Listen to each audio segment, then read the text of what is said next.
चाणक्य कहते हैं, आलस्यम ही मनुष्याणाम शरीरस्थो महान रिपु नास्त्युद्यम समो बंधु कृत्वा यम नावसीदति।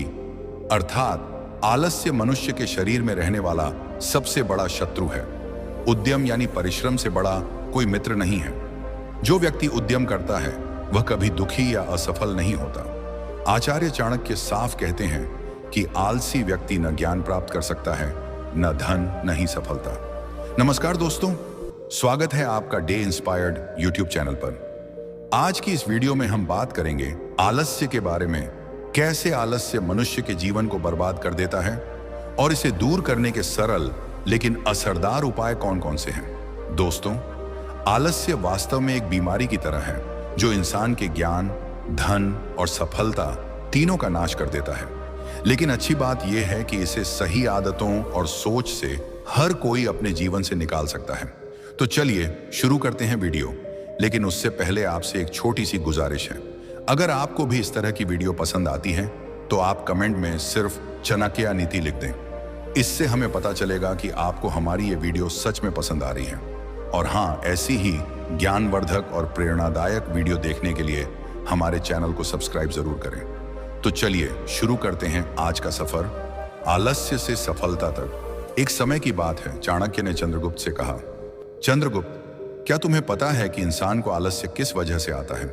चंद्रगुप्त ने उत्सुकता से पूछा, आचार्य चाणक्य, मुझे तो बस इतना पता है कि आलस्य मेरे जीवन में एक बड़ी बाधा है। मैं कुछ भी करने की कोशिश करता हूं, लेकिन यह मुझे रोक लेता है। कृपया मुझे बताएं कि आलस्य क्या है, यह क्यों आता है और इसे कैसे दूर किया जा सकता है। चाणक्य ने मुस्कुराते हुए जवाब दिया, चंद्रगुप्त, आलस्य कोई शत्रु नहीं है जो बाहर से आता है, बल्कि यह हमारे अपने शरीर और मन की पैदावार है। आइए इसे एक कहानी के माध्यम से समझते हैं।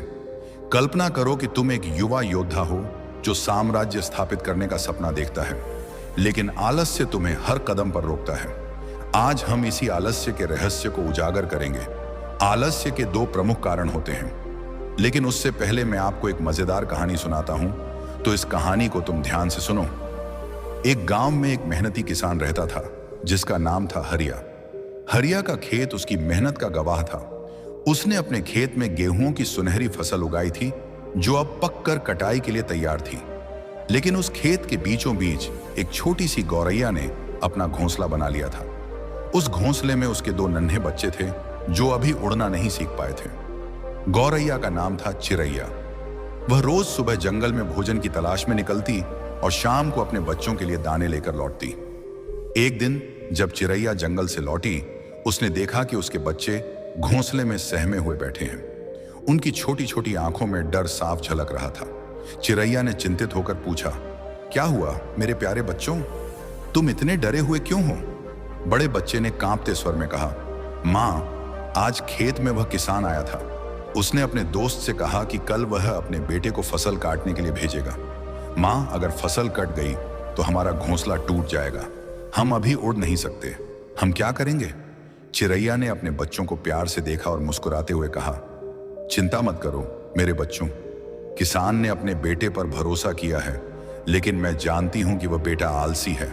वह कल फसल काटने नहीं आएगा। तुम निश्चिंत रहो। चिरैया की बात सही निकली। अगले दिन सूरज उगा, दिन बीता, लेकिन किसान का बेटा खेत में नहीं आया। फसल वैसी ही लहलहाती रही और चिरैया के बच्चे अपने घोंसले में सुरक्षित रहे। कई दिन ऐसे ही बीत गए। चिरैया रोज जंगल से भोजन लाती और बच्चे धीरे धीरे उड़ने की कोशिश करने लगे। सब कुछ शांत और खुशहाल था। एक और दिन जब चिरैया जंगल से लौटी, उसने फिर देखा कि उसके बच्चे घबराए हुए हैं। अब क्या हुआ मेरे बच्चों? उसने पूछा। छोटे बच्चे ने डरते हुए कहा, माँ, आज फिर किसान खेत में आया था। उसने कहा कि अब वह अपने बेटे पर भरोसा नहीं करेगा। कल वह मजदूरों को बुलाकर फसल कटवाएगा। माँ, अब तो हमारा घोंसला सचमुच खतरे में है। चिरैया ने फिर से शांत स्वर में कहा, डरो मत मेरे बच्चों, किसान अब मजदूरों पर निर्भर है। लेकिन मैं जानती हूं कि मजदूरों को अपने काम से मतलब होता है और वे शायद ही समय पर आए। कल कोई फसल काटने नहीं आएगा। और वही हुआ। अगला दिन भी शांतिपूर्ण बीता। कोई मजदूर खेत में नहीं आया। चिरैया के बच्चे अब थोड़ा और बड़ा हो चुके थे। वे अपने पंख फड़फड़ाने की प्रैक्टिस करने लगे थे। चिरैया उन्हें प्रोत्साहित करती, बस थोड़ा और मेहनत करो मेरे बच्चों, जल्द ही तुम उड़ सकोगे। कुछ दिन बाद एक और शाम को जब चिरैया जंगल से लौटी, उसने देखा कि उसके बच्चे फिर से डरे हुए हैं। अब क्या हुआ? उसने पूछा। बड़े बच्चे ने कहा, माँ आज फिर किसान खेत में आया था, लेकिन इस बार उसने कुछ अलग कहा। उसने कहा, मैंने अपने बेटे और मजदूरों पर भरोसा करके बहुत समय बर्बाद कर दिया। अब मैं और इंतजार नहीं करूंगा। कल मैं खुद खेत में आऊंगा और फसल काटूंगा। माँ, हमें लगता है कि इस बार भी वह नहीं आएगा जैसे पहले नहीं आया। चिरैया की आंखों में इस बार चिंता की रेखाएं उभर आईं। उसने गहरी सांस ली और कहा, बच्चों, इस बार मामला गंभीर है। पहले किसान दूसरों पर निर्भर था, पहले अपने बेटे पर, फिर मजदूरों पर, लेकिन इस बार उसने खुद फसल काटने का फैसला किया है। जब कोई अपने काम को खुद करने का संकल्प लेता है तो वह उसे पूरा करता है। हमें अब यह जगह छोड़नी होगी। बच्चों ने आश्चर्य से पूछा, माँ, आप इतने यकीन से कैसे कह रही हो? पहले भी तो उसने कहा था, लेकिन कोई नहीं आया।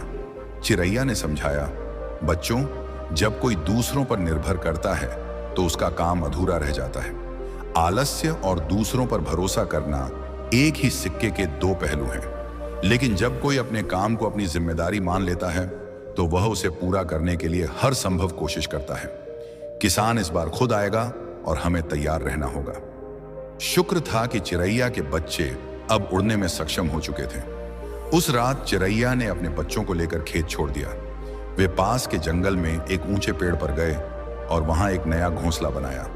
अगले दिन जैसा चिरैया ने कहा था, किसान हरिया सुबह सुबह अपने खेत में आया। उसने अपनी दरांती उठाई और फसल काटना शुरू कर दिया। चिरैया का पुराना घोंसला उसकी दरांती की चपेट में आ गया, लेकिन चिरैया और उसके बच्चे अब सुरक्षित थे। चाणक्य ने समझाना शुरू किया, चंद्रगुप्त, आलस्य के उत्पन्न होने के दो मुख्य कारण होते हैं, पहला शारीरिक और दूसरा मानसिक। शारीरिक कारण हमारे शरीर की आदतों और क्रियाओं से जुड़े होते हैं, जबकि मानसिक कारण हमारे विचारों, विश्वासों और भावनाओं से। इन दोनों को समझकर ही हम आलस्य पर विजय प्राप्त कर सकते हैं। आइए पहले शारीरिक कारणों पर गहराई से विचार करें। चंद्रगुप्त ने पूछा, आचार्य, शारीरिक आलस्य क्या है और इसके कितने कारण हैं? चाणक्य ने जवाब दिया, चंद्रगुप्त, शारीरिक आलस्य वह है जो हमारे शरीर की थकान, सुस्ती और ऊर्जा की कमी से पैदा होता है। इसके मुख्य कारण हैं गलत खान पान, जरूरत से ज्यादा खाना। चाणक्य ने आगे कहा, चंद्रगुप्त, आलस्य आने का एक और तरीका है जब कोई जरूरत से ज्यादा खाना खा लेता है। इससे शरीर में सुस्ती आती है क्योंकि पाचन तंत्र पर बोझ पड़ता है और सारी ऊर्जा पाचन में लग जाती है। कल्पना करो कि तुम एक भोज में हो और तुमने इतना खा लिया कि तुम्हारा पेट फूल गया। अब तुम काम करने के बजाय आराम करना चाहोगे। यही आलस्य है। आयुर्वेद में इसे अति भोजन कहा जाता है। शरीर को जितनी कैलोरी की जरूरत है उससे ज्यादा लेने पर अतिरिक्त ऊर्जा वसा के रूप में जमा हो जाती है और शरीर सुस्त हो जाता है। वैज्ञानिक रूप से ज्यादा खाने से इंसुलिन स्पाइक होता है जो थकान लाता है। यदि तुम योद्धा बनना चाहते हो तो भोजन हमेशा 80% पेट भरकर करो, 20% जगह पाचन के लिए छोड़ो। 2. गलत शारीरिक मुद्राएं। चाणक्य ने कहा, चंद्रगुप्त, हमारे बैठने, सोने और चलने का तरीका भी आलस्य को प्रभावित करता है। क्या तुमने कभी ध्यान दिया कि तुम कैसे बैठते हो? क्या तुम्हारी रीढ़ सीधी रहती है? क्या तुम सोते समय अपने शरीर को संतुलित रखते हो? तथागत बुद्ध को देखो, उनका बैठना, सोना और चलना एक संतुलन और सामंजस्य का प्रतीक है। जब हम गलत मुद्रा में बैठते, सोते या चलते हैं तो शरीर में ऊर्जा का प्रवाह बाधित होता है और आलस्य बढ़ता है। योग शास्त्र में आसन की महत्वता बताई गई है।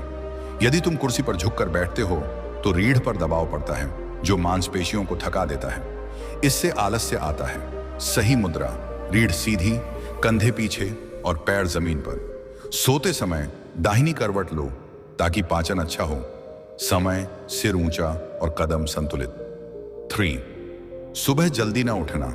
चंद्रगुप्त ने कहा, आचार्य, मैं सुबह जल्दी नहीं उठ पाता। चाणक्य ने मुस्कुराते हुए जवाब दिया, चंद्रगुप्त, सुबह जल्दी उठने के लिए तुम्हें रात को समय पर सोना होगा। अनुशासन ही वह कुंजी है जो हमारे जीवन में संतुलन लाती है। लोग अनुशासन को बंधन समझते हैं, लेकिन वास्तव में यह हमें मुक्त करता है। जब तुम समय पर सोओगे और सुबह जल्दी उठने का संकल्प करोगे तो आलस्य अपने आप कम हो जाएगा। ब्रह्म मुहूर्त में उठना यानी सूर्योदय से 1 घंटे 50 मिनट पहले शरीर को ऊर्जा देता है। देर रात जागने से मेलाटोनिन हार्मोन बिगड़ता है जो आलस्य लाता है। सलाह, रात 10 बजे सो, सुबह 5 बजे उठो। इससे तुम्हारा दिन उत्पादक होगा। मानसिक आलस्य के कारण चाणक्य ने कहा, चंद्रगुप्त, अब मानसिक आलस्य पर आते हैं। आलस्य का सबसे बड़ा कारण हमारा मन है। इसके कारण है पुरानी गलत धारणाएं, गलत संगति, मन की स्पष्टता की कमी, ज्यादा सोचना, कार्य का कोई बड़ा कारण ना होना और लक्ष्य का ना होना। 1, पुरानी गलत धारणाएं। चंद्रगुप्त, हम अक्सर सोचते हैं कि हम पहले जो नहीं कर पाए वह अब भी नहीं कर सकते। यह गलत धारणा हमें आलस्य की ओर धकेलती है। तुम आज वही व्यक्ति नहीं हो जो तुम पहले थे। समय बदल चुका है, तुम बदल चुके हो। जब हम खुद को सक्षम नहीं मानते तो आलस्य स्वतः हमें घेर लेता है। यह धारणा बचपन की असफलताओं से आती है, लेकिन याद रखो, हर असफलता सीख है। सकारात्मक सोच अपनाओ। दूसरी, गलत संगति। कभी कभी आलस्य हम में नहीं होता, बल्कि हमारे आसपास के लोगों से आता है। यदि तुम आलसी लोगों के साथ समय बिताओगे तो उनके विचार और व्यवहार तुम पर असर डालेंगे। 3, ज्यादा सोचना भी आलस्य का एक रूप है। जब हम किसी काम पर जरूरत से ज्यादा विचार करते हैं तो कार्रवाई रुक जाती है। इससे आलस्य आता है। 4, लक्ष्य का न होना। चंद्रगुप्त, एक लक्ष्य का न होना, एक ऐसा लक्ष्य जो तुम्हें हमेशा काम करने के लिए प्रेरित करे, तो लक्ष्य विहीन होना भी आलस्य की वजह है। बिना लक्ष्य के जीवन दिशाहीन होता है और आलस्य घर कर जाता है। बड़ा लक्ष्य जैसे साम्राज्य स्थापना प्रेरणा देता है। छोटे लक्ष्य सेट करो। चंद्रगुप्त ने पूछा, आचार्य, तो मैं आलस्य को कैसे दूर करूं? चाणक्य ने कहा, चंद्रगुप्त, अभी से शुरू करो। विचार बदलो, संगति बदलो, लक्ष्य स्पष्ट करो, शारीरिक आदतें सुधारो। याद रखो, स्पष्टता और बड़ा कारण हो तो आलस्य नहीं टिकता।